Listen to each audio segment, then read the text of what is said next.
Gusto ko matilawan nilang mahangungaya nga pangapuhi. Ina pa lang, makakaon man sila fried chicken, adobo nga baboy. Kung tagon ano pa darang namit ang mga pagkaon.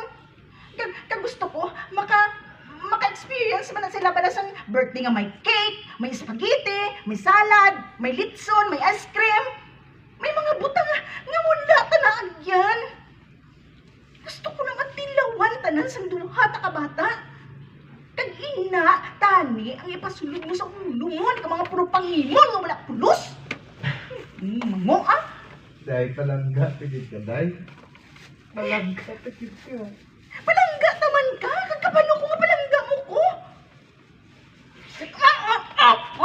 Birahida, ang duduhang ginawa mo sa ako, no, Kay duha ka tao ingay, di tamang kita, nay, Hara, kay amo na gurong gina ibi-ibi mo, Day, Tara na. pagkibulat,